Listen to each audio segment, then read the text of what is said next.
ओम नमः शिवाय। शिवजी सदा सहाय। ओम नमः शिवाय। गुरुजी सदा सहाय। रुद्र संहिता के सृष्टि खंड का 11वां अध्याय। शिव पूजन की विधि तथा उसका फल। ऋषि बोले, व्यास शिष्य महाभाग सूत जी, आपको नमस्कार है। आज आपने भगवान शिव की बड़ी अद्भुत एवं परम पावन कथा सुनाई है। दयानिधि ब्रह्मा और नारद जी के संवाद के अनुसार आप हमें शिव पूजन की यह विधि बताइए, जिससे यहाँ भगवान शिव संतुष्ट होते हैं। ब्राह्मण, क्षत्रिय, वैश्य और शूद्र सभी शिव की पूजा करते हैं। वह पूजन कैसे करना चाहिए? आपने व्यास जी के मुख से इस विषय को जिस प्रकार सुना है वह बताइए। महर्षियों का यह कल्याणप्रद एवं श्रुति सम्मत वचन सुनकर सूत जी ने उन मुनियों के प्रश्न के अनुसार सब बातें प्रसन्नता पूर्वक बताई। सूत जी बोले, मुनीश्वरों, आपने बहुत अच्छी बात पूछी है, परंतु वह रहस्य की बात है। मैंने इस विषय को जैसा सुना है और जैसी मेरी बुद्धि है उसके अनुसार आज कुछ कह रहा हूँ। जैसा आप लोग पूछ रहे हैं उसी तरह पूर्व काल में व्यास जी ने सनत कुमार से पूछा था, फिर उससे उपमन्यु जी ने भी सुना था। व्यास जी ने शिव पूजन आदि जो भी इस विषय में सुना था उसे सुनकर उन्होंने लोकहित की कामना से मुझे बढ़ा दिया। इसी विषय को भगवान श्री कृष्ण ने महात्मा उपमन्यु से सुना था। पूर्व काल में ब्रह्मा जी ने नारद जी से इन विषयों में जो कुछ कहा था वही इस समय मैं कहूँगा। ब्रह्मा जी ने कहा, नारद, मैं संक्षेप से लिंग पूजन की विधि बताता हूँ, सुनो। जैसा पहले कहा गया है वैसा जो भगवान शंकर का सुख में निर्मल एवं सनातन रूप है उसका उत्तम भक्ति भाव से पूजन करें। इससे समस्त मनोवांछित फलों की प्राप्ति होगी। दरिद्रता, रोग, दुख और शत्रु जनित पीड़ा, ये 4 प्रकार के पाप कष्ट तभी तक रहते हैं जब तक मनुष्य भगवान शिव का पूजन नहीं करता। भगवान शिव की पूजा होते ही सारे दुख विलीन हो जाते हैं और समस्त सुखों की प्राप्ति हो जाती है। तत्पश्चात समय आने पर उपासक की मुक्ति भी होती है। जो मानव शरीर का आश्रय लेकर मुख्यतः संतान सुख की कामना करते हैं उसे चाहिए कि वे संपूर्ण कार्यों और मनोरथों के साधक महादेव जी की पूजा करें। ब्राह्मण, क्षत्रिय, वैश्य और शूद्र भी संपूर्ण कामनाओं तथा प्रयोजनों की सिद्धि के लिए कर्म से विधि के अनुसार भगवान शिव की पूजा करें। प्रातःकाल ब्रह्म मुहूर्त में उठकर गुरु तथा शिव का स्मरण करके तीर्थों का चिंतन एवं भगवान विष्णु का ध्यान करें। फिर मेरा, देवताओं का और मुनि आदि का भी स्मरण चिंतन करके स्त्रोत पाठ पूर्वक शंकर जी का विधि पूर्वक नाम लें। उसके बाद शैया से उठकर निवास स्थान से दक्षिण दिशा में जाकर मल त्याग करें। मुने एकांत में मलोत्सर्ग करना चाहिए। उसे शुद्ध होने के लिए जो विधि मैंने सुन रखी है उसी को मैं आज कहता हूँ। ब्राह्मण गुदा की शुद्धि के लिए उसमें 5 बार शुद्ध मिट्टी का लेप करे और धोए। क्षत्रिय 4 बार, वैश्य 3 बार और शूद्र 2 बार विधि पूर्वक गुदा की शुद्धि के लिए उसमें मिट्टी लगाए। लिंग में भी 1 बार प्रथम पूर्वक मिट्टी लगानी चाहिए। तत्पश्चात बाएं हाथ में 10 बार और दाएं हाथ में 7 बार मिट्टी लगाकर धोएं। तात प्रत्येक पैर में 3-3 बार मिट्टी लगाएं। फिर दोनों हाथों में भी मिट्टी लगाकर धोएं। स्त्रियों को शूद्र की ही भांति अच्छी तरह मिट्टी लगानी चाहिए। हाथ पैर धोकर पूर्वतः शुद्ध मिट्टी लें और उसे लगाकर दांत साफ करें। फिर अपने वर्ण के अनुसार मनुष्य दत्वन करे। ब्राह्मण को 12 अंगुल की दत्वन करनी चाहिए, क्षत्रिय 11 अंगुल, वैश्य 10 अंगुल और शूद्र 9 अंगुल की दातुन करे। यह दत्वन का मान बताया गया है। मनुस्मृति के अनुसार काल दोष का विचार करके ही दत्वन करें या त्याग दें। तात, षष्ठी, प्रतिपदा, अमावस्या, नवमी, व्रत का दिन, सूर्यास्त का समय, रविवार तथा श्राद्ध दिवस ये दंत धावन के लिए वर्जित हैं। इसमें दत्वन नहीं करनी चाहिए। दत्वन के पश्चात तीर्थ, तिलाशय आदि में जाकर विधि पूर्वक स्नान करना चाहिए। विशेष देश काल आने पर मंत्रोच्चारण पूर्वक स्नान करना उचित है। स्नान के पश्चात पहले आचमन करके वह धुला हुआ वस्त्र धारण करें। फिर सुंदर एकांत स्थल में बैठकर संध्या विधि का अनुष्ठान करें। यथोयोग्य संध्या विधि का पालन करके पूजा कार्य आरंभ करें। मन को सुस्थिर करके पूजा गृह में प्रवेश करें। वहां पूजन सामग्री लेकर सुंदर आसन पर बैठें। पहले न्यास आदि करके क्रमशः महादेव जी की पूजा करें। शिव की पूजा से पहले गणेश की, द्वारपालों की और दिक्पालों की भली भांति पूजा करके पीछे देवता के लिए पीठ स्थान की कल्पना करें अथवा अष्टदल कमल बनाकर पूजा द्रव्य के समीप बैठें और उस कमल पर ही भगवान शिव को समासीन करें। तत्पश्चात 3 आचमन करके पुनः दोनों हाथ धोकर 3 प्राणायाम करके मध्य प्राणायाम अर्थात कुंभक करते समय त्रिनेत्रधारी भगवान शिव का इस प्रकार ध्यान करें। उनके 5 मुख हैं, 10 भुजाएं हैं, शुद्ध स्फटिक के समान उज्जवल कांति है, सब प्रकार के आभूषण उनके श्री अंगों को विभूषित करते हैं तथा वे व्याघ्र चर्म की चादर ओढ़े हुए हैं। इस तरह ध्यान करके यह भावना करें कि मुझे भी इनके समान ही रूप प्राप्त हो जाए। ऐसी भावना करके मनुष्य सदा के लिए अपने पाप को भस्म कर डाले। इस प्रकार भावना द्वारा शिव का ही शरीर धारण करके उन परमेश्वर की पूजा करें। शरीर शुद्ध करके मूल मंत्र का क्रमशः न्यास करें अथवा सर्वत्र प्रणव का ही षडन्यास करें। ओम अत्यध्यादि रूप से संकल्प वाक्य का प्रयोग करें। फिर पूजा आरंभ करें। पाद्य, अर्घ्य और आचमन के लिए पात्रों को तैयार करके रखें। बुद्धिमान पुरुष विधि पूर्वक भिन्न भिन्न प्रकार के 9 कलश स्थापित करे। उन्हें कुशाओं से ढककर रखे और कुशाओं से ही जल लेकर उन सबका प्रोक्षण करे। तत्पश्चात उन सभी पात्रों में शीतल जल डाले। फिर बुद्धिमान पुरुष देखभाल कर प्रणव मंत्र के द्वारा उनमें निम्नांकित द्रव्यों को डाले। खस और चंदन को पाद्य पात्र में रखे। चमेली के फूल, शीतल चीनी, कपूर, बड़ की जल तथा तमाल, इन सबको यथोचित रूप से कूट पीसकर चूरन बना ले और आचमन्य के पात्र में डाले। इलायची और चंदन को तो सभी पात्रों में डालना चाहिए। देवादि देव महादेव जी के पार्श्व भाग में नंदीश्वर का पूजन करें। गंध, धूप तथा भांति भांति के द्वीपों द्वारा शिव की पूजा करें। फिर लिंग शुद्धि करके मनुष्य प्रसन्नता पूर्वक मंत्र समूहों के आदि में प्रणव तथा अंत में नमः पद जोड़कर उनके द्वारा इष्ट देव के लिए यथोचित आसन की कल्पना करें। फिर प्रणव से पाद्य आसन की कल्पना करके ये भावना करें कि इस कमल का पूर्व दल साक्षात अणिमा नामक ऐश्वर्य रूप तथा अविनाशी है। दक्षिण दल लघिमा है, पश्चिम दल महिमा है, उत्तर दल प्राप्ति है, अग्नि कोश का दल प्राकाम्य है, नैऋत्य कोण का दल इष्ट है, वायव्य कोण का दल वशित्व है, ईशान कोण का दल सर्वज्ञत्व है और उस कमल की कर्णिका को सोम कहा जाता है। सोम के नीचे सूर्य है, सूर्य के नीचे अग्नि है और अग्नि के भी नीचे धर्म आदि के स्थान है। क्रमशः ऐसी कल्पना करने के पश्चात चारों दिशाओं में अव्यक्त महत्व, अहंकार तथा उनके विकारों की कल्पना करें। सोम के अंत में सत्व, रज और तम, इन तीनों गुणों की कल्पना करें।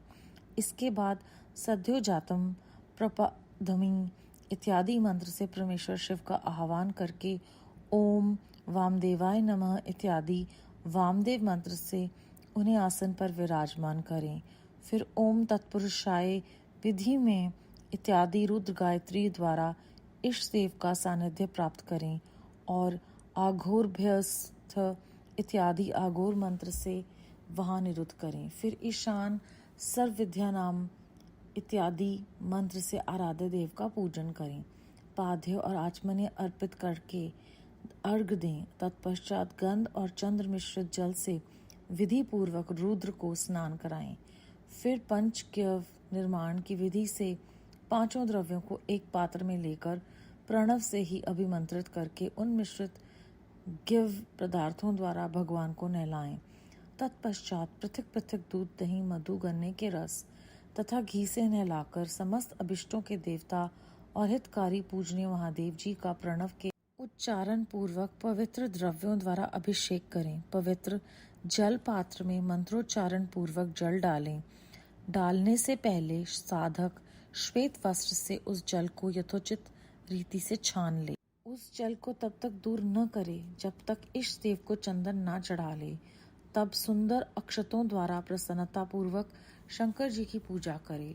उनके ऊपर कुश, अपामार्ग, कपूर, चमेली, चंपा, गुलाब, श्वेत कनेर, बेला, कमल और उत्पल आदि भांति भांति के अपूर्व पुष्प एवं चंदन आदि चढ़ाकर पूजा करें। परमेश्वर शिव के ऊपर जल की धारा गिरती रहे, इसकी भी व्यवस्था करें।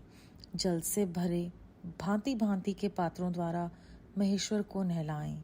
मंत्रोच्चारण पूर्वक पूजा करनी चाहिए, वह समस्त फलों को देने वाली होती है। तात, अब मैं तुम्हें समस्त मनोवांछित कामनाओं की सिद्धि के लिए उन पूजा संबंधी मंत्रों को भी संक्षेप से बता रहा हूँ, सावधानी के साथ सुनो।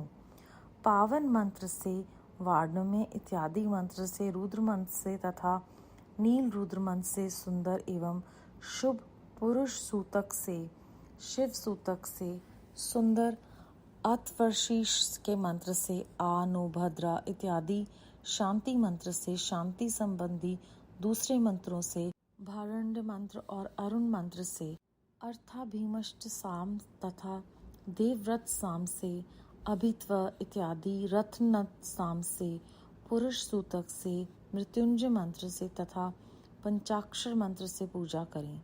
1 सहस्त्र तथा 101 जलधाराएं गिराने की व्यवस्था करें। यह सब वेद मार्ग से अथवा नाम मंत्रों से करना चाहिए। तदनंतर भगवान शिव के ऊपर चंदन और फूल आदि चढ़ाएं। प्रणव से ही मुखवास, तांबूल आदि अर्पित करें। इसके बाद जो स्फटिक कमनी के समान निर्मल, निष्कल, अविनाशी, सर्वलोक कारण, सर्वलोक में परम देव हैं, जो ब्रह्मा, रुद्र, इंद्र और विष्णु आदि देवताओं की भी दृष्टि में नहीं आते, वेदवेता विद्वानों के लिए जिन्हें वेदांत में मन वाणी के अगोचर बताया गया है, जो आदि मध्य और अंत से रहित तथा समस्त रोगियों के लिए औषध रूप हैं, जिनकी शिव तत्व के नाम से ख्याति है, तथा जो शिवलिंग के रूप में प्रतिष्ठित हैं, उन भगवान शिव का शिवलिंग के मस्तक पर प्रणव मंत्र से ही पूजन करें। धूप, दीप, नैवेद्य, सुंदर तांबूल एवं सुर में आरती द्वारा यथोचित विधि से पूजा करके स्तोत्रों तथा अन्य नाना प्रकार के मंत्रों द्वारा उन्हें नमस्कार करें। फिर अर्घ्य देकर भगवान के चरणों में फूल बिखेरें और साष्टांग प्रणाम करके देवेश्वर शिव की आराधना करें। फिर हाथों में फूल लेकर खड़ा हो जाएं और दोनों हाथ जोड़कर निम्नांकित मंत्र से सर्वेश्वर शंकर की पुनः प्रार्थना करें।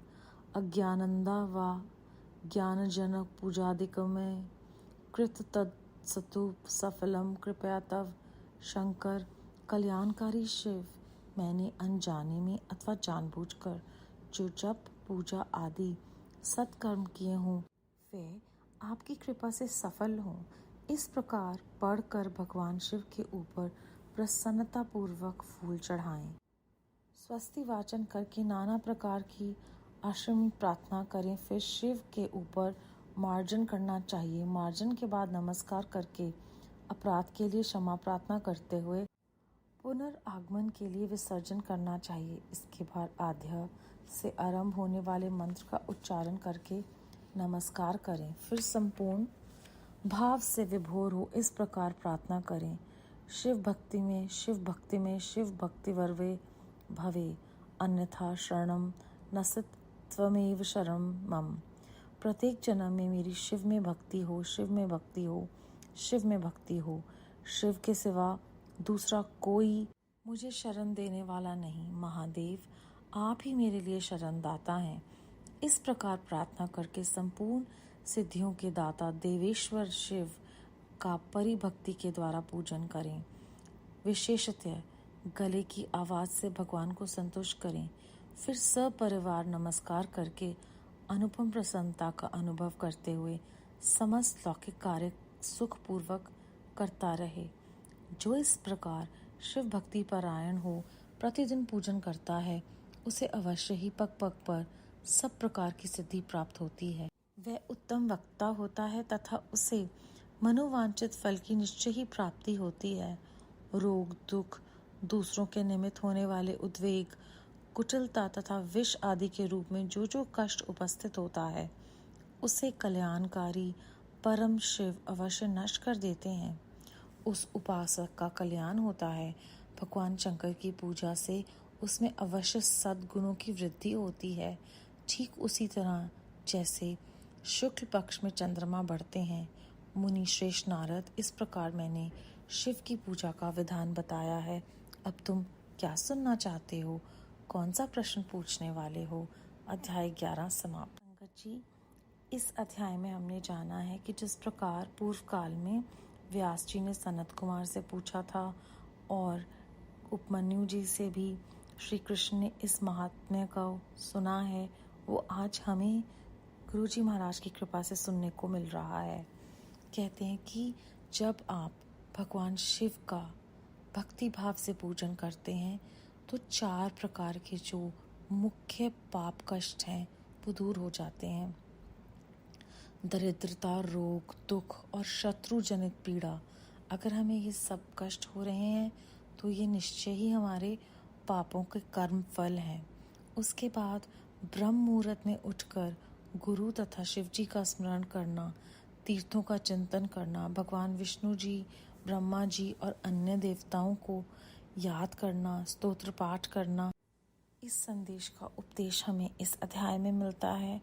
आगे चलकर हमें किस प्रकार खुद की शुद्धि करनी है, शारीरिक और दांतों की देखभाल कैसे करनी है, इतने पुराने ग्रंथ में हमें नित्य जीवन को कैसे जीना है, उसकी प्रेरणा मिल रही है। आज हमें इस महामारी में ये बार बार बताया जा रहा है कि अपने आप को साफ रखें, किस तरह से बचा कर रखें। और हमारे ये जो पुराने ग्रंथ हैं ये हमें बहुत गहरा ज्ञान देते हैं, हर दिन को कैसे जीना है उसके बारे में, और किस तरह से यहाँ पर गहरे रूप में उन्होंने समझाया है कि जो शूद्र हैं, क्योंकि ये जो वर्ण है ये संगत जी हमने बीते समय के हिसाब से उन्हें किसी और ही रूप में परिवर्तित कर लिया है। जो उनका असली उद्देश्य था वो था कि कौन कौन से कार्य करते हैं उसके हिसाब से हमें वो वर्ण मिले थे। तो शूद्र जो है वो, क्योंकि वो फिजिकल काम करता है तो उसे ज़्यादा सफाई करनी है। स्त्रियां जो हैं उनकी जो परमात्मा ने उनकी जो बनतर बनाई है उसमें वो ज़्यादा उनको रिस्क होता है कि इन्फेक्शन होने का। तो किस तरह से यहाँ पर हमें इतने विस्तार से उन्होंने बताया कि आपको अपने आप को ज़्यादा ध्यान देकर साफ करना है। उसके बाद जो आगे जाकर ये सब कुछ करने के बाद हमारा चित्त जो है वो बहुत ही चंचल है। हमारे मन को और इंद्रियों को काबू करने के लिए उन्होंने फिर से हमें प्रेरणा दी है कि हम विजुअलाइज करें कि भगवान परमात्मा का रूप कैसा है, स्वरूप कैसा है। और मन को और एकाग्र करने के लिए फिर से हमें मंत्रों के बारे में बताया है और क्या क्या सामग्री रखनी है, उसमें क्या क्या होना चाहिए, उसकी विस्तृत जानकारी दी है। और फिर से उन्होंने ये हमें आदेश दिया है कि कल्पना करें कि वो वहाँ हैं, और उसके बाद जो कल्पना कर रहे हैं उसमें गहरी बात किस दिशा में क्या है वो भी विस्तार पूर्वक बताया है। और ये भी समझा दिया है कि मंत्र उच्चारण कब कौन सा करना है, ना सिर्फ उससे हमें सिमरन होगा बल्कि चित्त को भी हम काबू रख सकेंगे। जो शिव हमारे लिए रोगों के औषध रूप हैं और जिन्हें मन वाणी के अगोचर कहा जाता है, उनका पूजन करते हुए हम प्रार्थना करें उनसे कि वो अपनी कृपा से इस किए हुए जप पूजा जो भी हम कर रहे हैं उसे स्वीकार करें। क्योंकि संगत जी, अब तक हम जान गए हैं कि हमारा किया हुआ कर्म किसी भी फल की प्राप्ति करने में सक्षम नहीं है। वो केवल और केवल उस परमात्मा के कृपा प्रसाद से ही स्वीकार्य होता है। तो जब हम अपने आप के किए हुए सारे कर्म उनकी श्री चरणों में अर्पित कर उन्हीं से इसके सफल होने का जो निवेदन करेंगे, तो निश्चय ही वो एक पल होगा जब उनकी कृपा दृष्टि हम पर पड़ेगी और ये किए हुए कर्म हमें सबसे बड़ा जो फल है वो है शिव भक्ति और उनकी शरण। तो वो शरण दाता की शरण में हमें वो रख लेंगे जब उनकी हम पर वो कृपा दृष्टि होगी। और कहते हैं कि आपको गले की आवाज़ से भगवान को संतुष्ट करना है। भाव हर तरह से हमारी जो भी इंद्रियां हैं और हमारी जितनी भी सेंसेस हैं उन्हें हम अपने प्रयोग में लाकर एकाग्रचित होकर जब भगवान का नाम लेंगे तो वो निश्चय ही हम सब पर कृपा करेंगे। और यहाँ पर उन्होंने 2 चीज़ें और बताई हैं कि हमें ये सपरिवार करना है और ये सब करके लौकिक कार्य सुखपूर्वक करते रहेंगे हम। तो गुरुजी महाराज भी हमें बैलेंस समझाते हैं और इस अध्याय में हमें उन्होंने फिर से बैलेंस अपनी लौकिक और अलौकिक कार्यों की प्राप्ति कैसे करनी है, परमात्मा का नाम सिमरन करना है लेकिन अपने परिवार के साथ। और फिर अंत में फिर से वो कहते हैं कि जो भी इस दुनिया में प्रॉब्लम्स हैं, चाहे वो रोग है, दुख है, किसी से उद्वेग है, कुटिलता है, जो भी हमारे ज़िंदगी में कष्ट हैं उसे कल्याणकारी परम शिव ही नष्ट कर सकते हैं। और जब हम उनकी ध्यान में रहते हैं तो वो हमारे अंदर सद्गुणों की वृद्धि प्रदान करते हैं। और उदाहरण के स्वरूप पे बहुत बार शिव पुराण में हमें ये उदाहरण दिया जाता है चंद्रमा का, कि कैसे शुक्ल पक्ष में चंद्रमा बढ़ते हैं। तो वो उदाहरण के स्वरूप से हमें समझा रहे हैं कि धीरे धीरे ये सब होगा, कृपा उनकी होगी। हमें सिर्फ निश्चय बुद्धि से अपने तन मन धन वाणी और जितनी भी हम इंद्रियां प्रयोग में ला सकते हैं उन्हें प्रयोग में लाकर भगवान महाशिव जी के श्री चरणों में अर्पित करना है। ओम नमः शिवाय, शिव जी सदा सहाय। ओम नमः शिवाय, गुरु जी सदा सहाय। बेअंत शुक्राना गुरु जी महाराज, बेअंत शुक्राना।